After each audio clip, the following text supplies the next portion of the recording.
our good friend and a serious journalist, John Solomon. Welcome to the program, sir. How are you? Good to be with you, Glenn. Could you recap this story for anybody who missed it or may have forgotten about it that you broke about 3-4 weeks ago? Yeah, and there's a big development today that I'll get to. But the Election Integrity Partnership was a four-person or four-entity private entities that came together, 2 universities, a cybersecurity company. They formed this sort of left-leaning project that worked with the Homeland Security Department, the State Department, to create a concierge ticket system that people could file tickets saying, I think this is disinformation. Will you, the Election Integrity Project, go on behalf of us and ask the social media companies to throttle the post, delete the post, or block the post, or flag the post? And they did this, and they did it with significant reach. According to their own after-action report, which we obtained, they impacted 4,800 URLs, websites, 4,800 of them, 20 journalists, more than 24 conservative influencers. And by the way, we're one of the news organizations. Just the News was censored or blocked by this. Right, and, we are too. And I was named as a super spreader. I mean, you were. There's this chart that you obtained. Introducing the narrative, mainstreaming it, and then super spreaders. And this was about the color revolution, which I don't know any. I don't know who Darren Beattie is. I didn't know any of these others that were saying this. We were doing our own independent research, and then it says, Darren Beattie appears on Tucker Carlson. The next one is significant influencer pickup, Glenn Beck, and mass spreading, sharing dynamics as users post stories and claims to Facebook groups. So I'm a super spreader. Yeah, welcome to the club. It's just amazing, right? The idea that in a country that was founded with the First Amendment, the very first one that our founding fathers gave us, being free speech, to see this collaboration. The HS sanctioned it. State Department actually sends some requests. Homeland Security didn't send any requests to actually censor, but State Department did. Private groups, including the Democratic National Committee, did. And this partnership itself did a lot of its own flagging under the name of the government, forwarding it to these things. 22 million tweets, social media posts, were impacted by the targeting that this group did. 35% of the time, when a request was made of Twitter, Facebook, TikTok, and Google, the request was granted by social media. That's a pretty good batting average. I know some baseball players that would take a 350 batting average. A really, really significant, the largest federally sanctioned censorship operation ever uncovered in America. And today we have a brand new development. It turns out that one of the players who was instructing the Homeland Security Department during the 2020 election was a Harvard University entity created by Hillary Clinton's former campaign manager, Robbie Mook. Now, why is that significant? First off, another left-leaning person involved in the machinery, but it was Robbie Mook in 2016 who testified during the Sussman trial recently. He and Hillary Clinton sanctioned the idea of leaking key things about the Russia collusion narrative, the fake Russia collusion narrative, to the news media, even though they weren't sure it was true. Just think about that. In 2016, he's the perpetrator of one of the largest disinformation campaigns ever pulled out in American electric history. And 4 years later, he's advising his group at the Belfer Center at Harvard University is advising the government on how to fight disinformation. This is craziness. Is there anyone picking this up to break this up, or is this just getting worse? Well, it's definitely accelerating. The group is back in action. They said they got the gang back together in a tweet post just a few days ago. There are multiple members of Congress that have jumped in. Ron Johnson, that's Senate Homeland Security Committee. James Comer, likely to be the chairman of the House Oversight Committee. Jim Jordan, likely to be the chairman of the Judiciary Committee if Republicans gain control. Chuck Grassley, likely to be Senate Judiciary Committee chairman.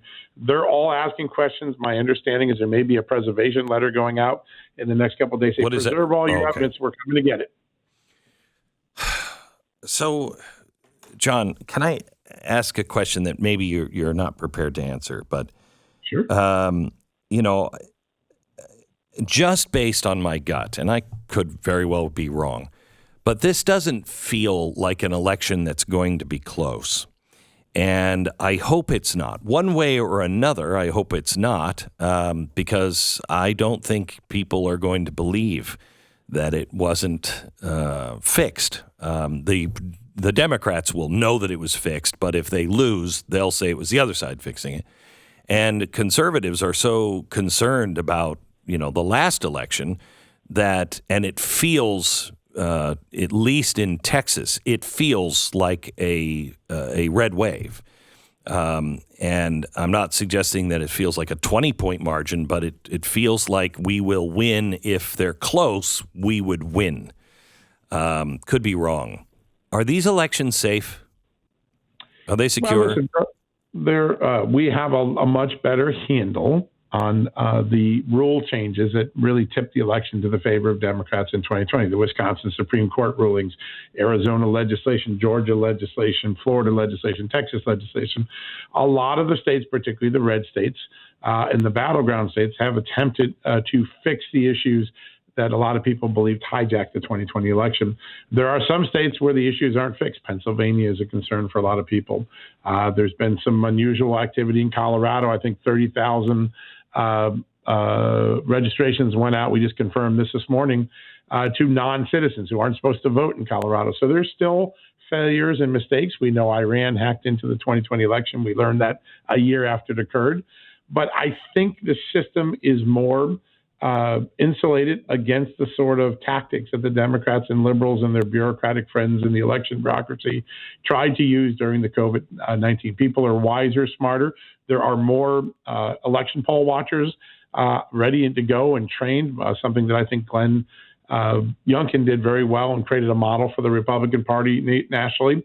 So I think people have greater confidence that the system will be better oiled, less craziness, and also changes to rules that were done in the name of COVID-19 have been rolled back in a big way.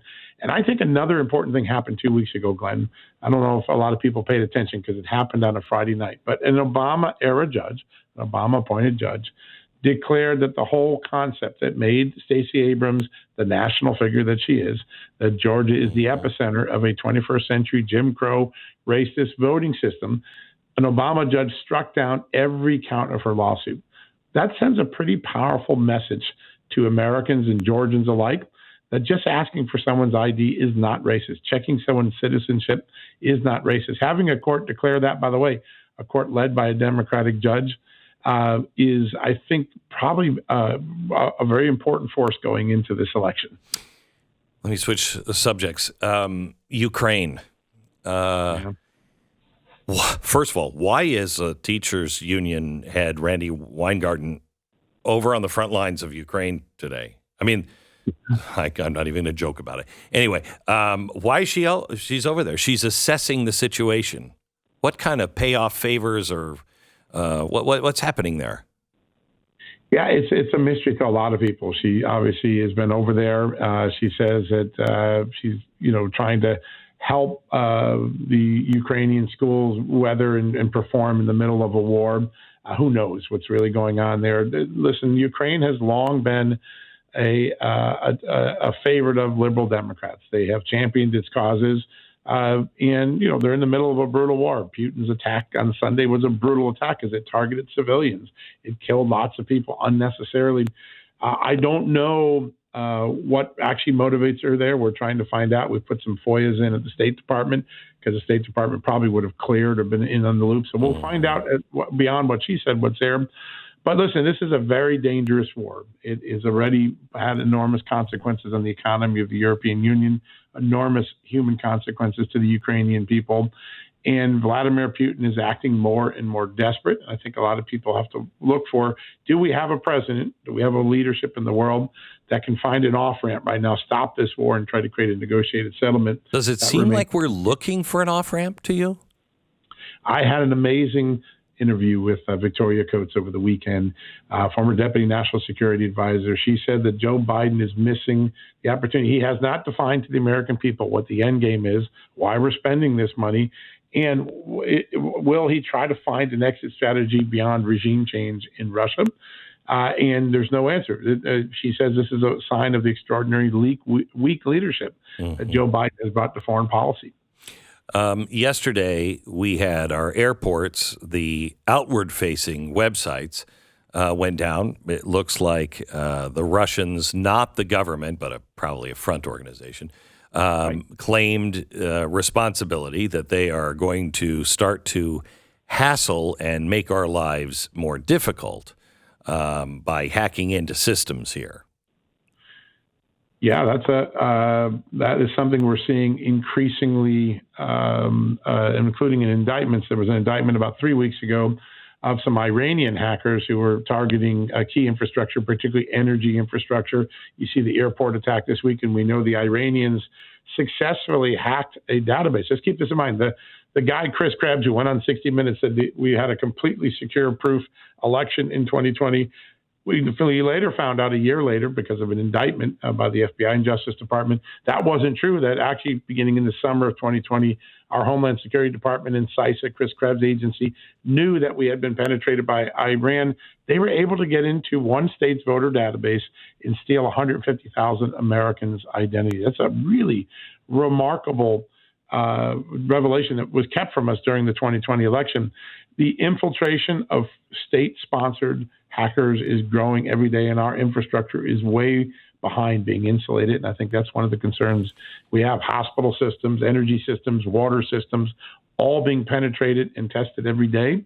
And this is the next front of warfare, right? The digital warfare is, I remember about a decade ago, it was Leon Panetta, the CIA director, said, we're going to have a digital Pearl Harbor one day because we're just not ready for it. And I think the efforts to get that digital Pearl Harbor started by our enemies are growing by the day.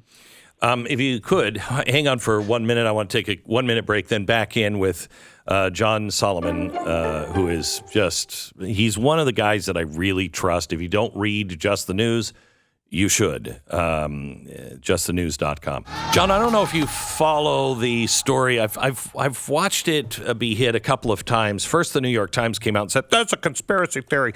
And then the very next day, Gascon from L.A. put a warrant out for the arrest of this voting machine company. And he was arrested, I think, in Michigan, or she, and brought to California because of the transfer of information to China, which they say was a mistake, but I'm not sure I believe that. Do you know what this story's really all about?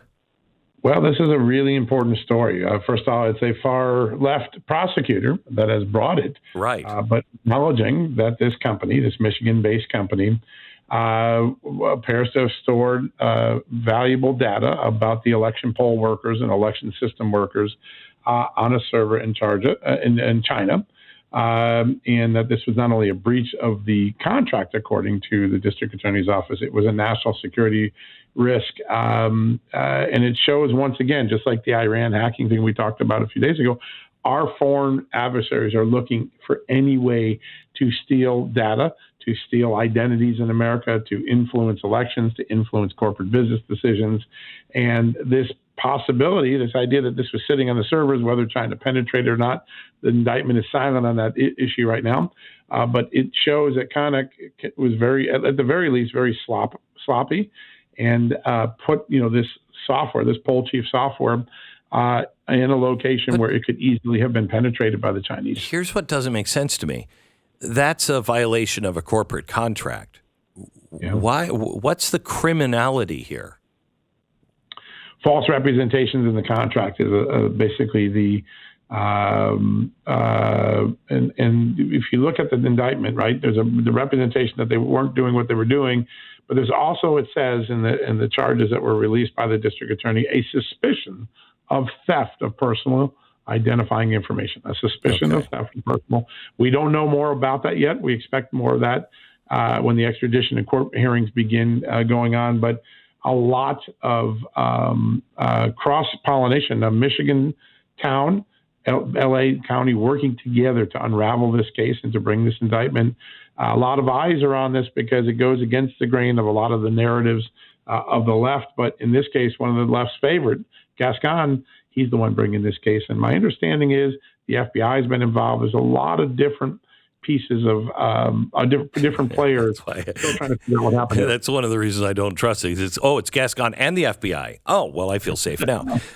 One last thing. I'm seeing something that I just can't believe is true, but I think it is. They're not going to do anything about Hunter Biden, are they?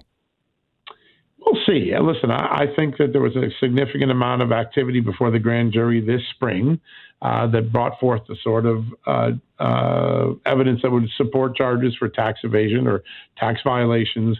I think for improper foreign lobbying. It's one of the things I've heard people being asked about before the grand jury. This gun charge came in late, but obviously other people have been charged with lying about using drugs on their federal fire alarms license. So I think at the end of the day, right after the election, the prosecutors will make a final decision. I think there are three outcomes, right? One, they could cut a deal. That's the thing I most likely think will happen. Although the lawyer for Hunter says no. Two, there'll be an indictment. Or three, there'll be some dispute between the line U.S. attorney and Maine justice that will freeze this up. But the evidence is now pouring out into the public. It's going to be hard for the Justice Department not to take any action. And if the Democrats control the House and the Senate, will they be able to do anything about this? That's a great question, right? There may be less pressure for prosecutors to take a final action and wrap this up because they know the Republicans won't be able to get it. I think one of the things that have pushed this along, has been the outcome of the election, the idea that Republicans may have one chamber of the Congress, growing belief that that's putting pressure on Justice Department. Hey, we don't want this out there without any. I think that's been the driving force the last few months. Right. John Solomon, thank you so much, as always, for all of your work. Again, as I said, if you have not read Just the News, you should start your day with Just the News. JustTheNews.com. He is the CEO and editor-in-chief, John Solomon.